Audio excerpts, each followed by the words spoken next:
how can I make you busier? Well, I got a TikTok question for you. Yeah. I started my grief podcast called Mostly Grief. Really? Where it's basically just, I think I started it as I just needed to my brain is trying to process it all. So I'm trying to not forget all the details of the last 2 years. And then I started thinking about it could be a way for sort of Kelly's death to help, other people, and realizing there's a lot of people going through what I'm going through or went through. And I think I've got 7 episodes recorded. I got 3 written, planned out that I haven't recorded yet. And so through this whole process, I've ended up following people on TikTok, like hospice nurses and cancer social workers and all kinds of really interesting people. And I thought, I want to post on TikTok about, hey, I kind of like a quick 2-minute summary of here's what's going on, and then if you want to listen to the full episode, check out the link and blah blah blah. But I'm wondering, should I do that in my normal because I don't know if you follow me on TikTok, but I do it in my normal TikTok. Should I do it in my normal TikTok, or should I create a separate TikTok just for the podcast? That's a good question. Are you audio only for the pod, or are you videotaping it as well? I haven't been videotaping it, but I haven't been videotaping it.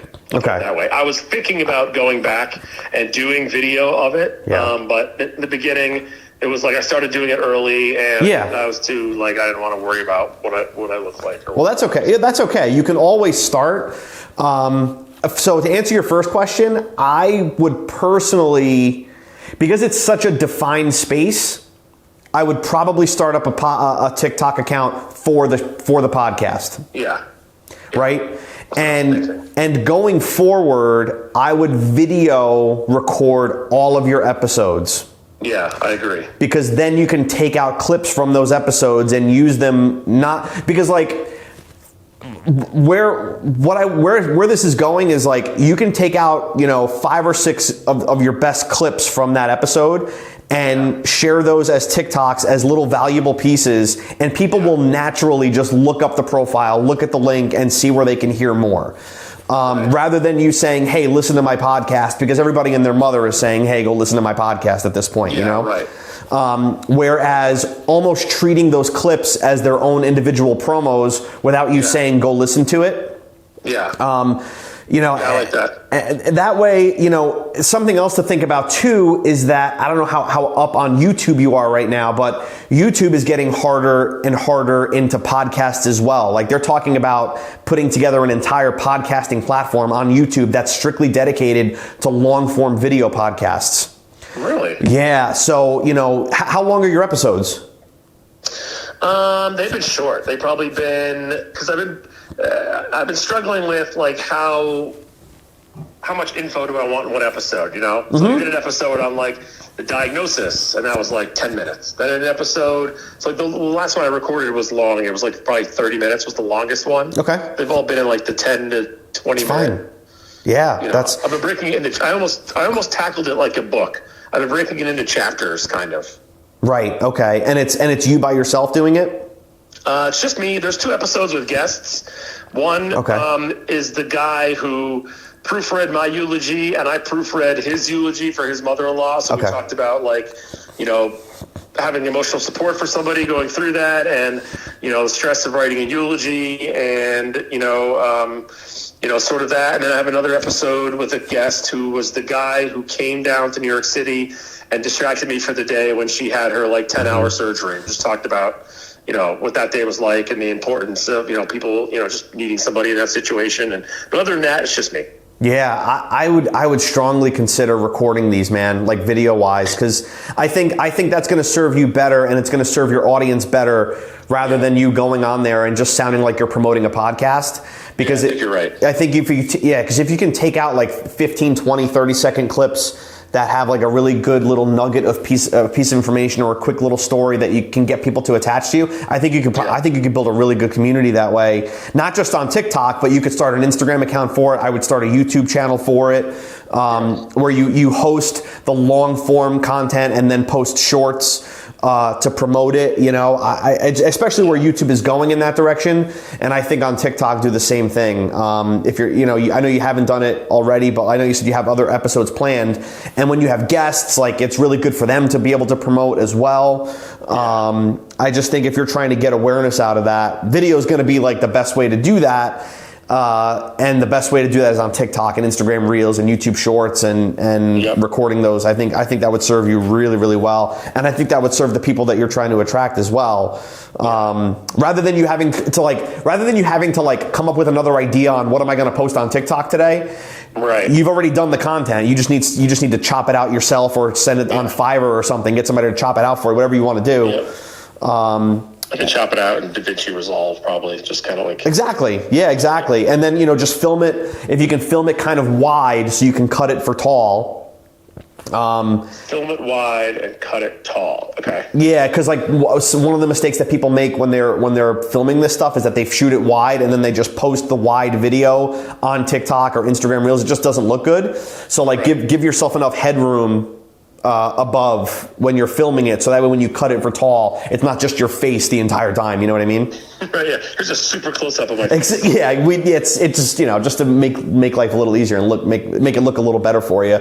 I would definitely consider doing that, man. I think you've got something there where, like, you know, people. There's obviously a lot of grief counseling out there and resources for people, but I think you, as somebody that's gone through that horrible thing, can shed a lot of light and help a lot of people and just create a community of people that have gone through that or going through that. I think that's really, I think it's got to be pretty like cathartic for you too, right? To be able to kind of flesh this out.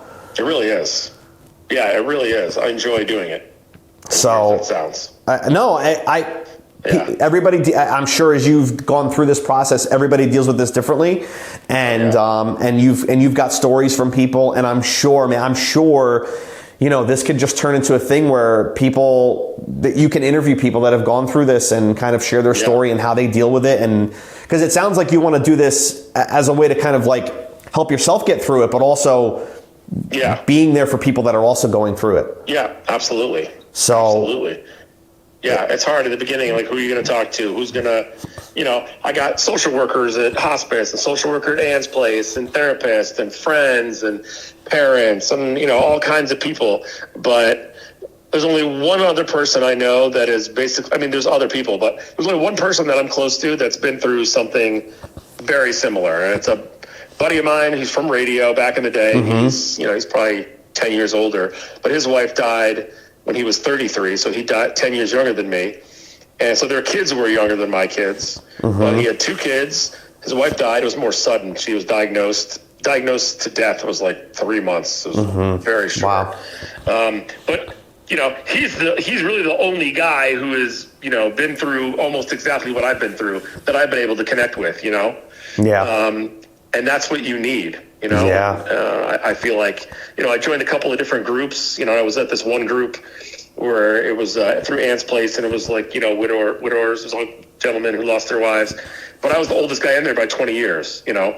Wow. And so everyone's talking about, you know, relating to each other. It's like, oh, I just, you know, need to find a reason to get up in the morning. And I find the newspaper and walking the dog. And I'm like, fuck, like, I got 2 kids to take care of. I don't have a choice, you know, like this discussion does not come close to applying to me, you know? Yeah.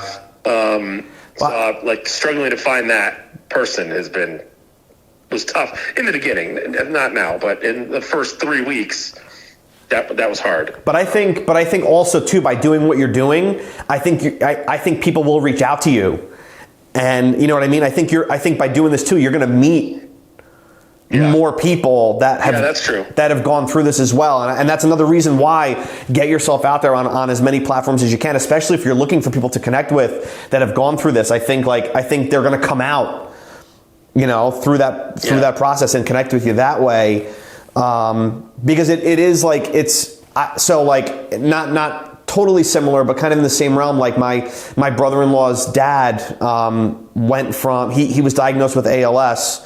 And passed away pretty quickly, like within, I want to say 9 months. Yeah, that's fast. And it was really, and just seeing like how they kind of like became a part of this community, just through outreach and through events and through social media. Just amazing how big of a community they've been able to get a part of just by putting it out there a little bit. Yeah. So that. Yeah. Yep. Very similar thing can happen with that. It's like if you want to help people, I don't think anything negative can come out of that. You know what I mean? Yeah. So yeah, man. Well, I appreciate it. That's exactly what I was thinking. I was thinking about last night, and I'm like, who the heck could? I don't know. Boom, Joe Amato popped into my head. So, that's cool, man. I appreciate don't have anybody it. in my agency that has the knowledge of, in the situation, and so you're the first guy that came to mind. So, are you seeing? I mean, at least for me, from the shows that I listen to, from the pods that I listen to, I see a lot of promotion on TikTok and Instagram that's not, hey, listen to our new episode is out. It's clips from the show that get people in, that get them searching on Spotify or Apple Podcasts, wherever the hell they're listening to. Just get them in, and the rest will follow. You know what I mean? Like the listenership will follow if that little bite-sized piece of content is good and gets their attention. Yeah. I don't think I've seen anybody do it the other way. I agree. I don't think I've seen anybody who's been like, hey, I got an episode out about this. Click here to listen. I think everybody that I see is edited clips, a trailer or a promo, based off an episode that just makes you want to seek out the rest of it. Yep. I like that little conversation. Let me see if I can find the whole thing. Exactly. And it's very easy to do that. That's another reason why you want to keep that, like, those profiles separate, because you can do the branding for the show. You can have that branding dominate the entire profile rather than be like, oh, who is this guy? What does he do? Oh, he has a podcast too. Like, there's no mistaking. Like, you know as well as anybody, you got to make things really, really simple for people. Yeah. And I think the simplest way, if you keep that content dedicated to the stuff that's on your show, there's no mistaking it. I don't want the show content to be diluted by my prolific rant on Oreo cookies. Exactly. I love that. Yeah, exactly. As important as that rant is, if people like you, they'll find ways to find your other stuff.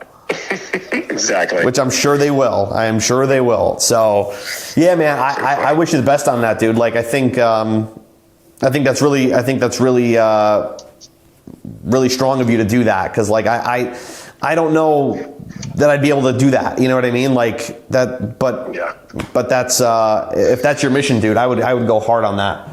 Yeah, I appreciate it.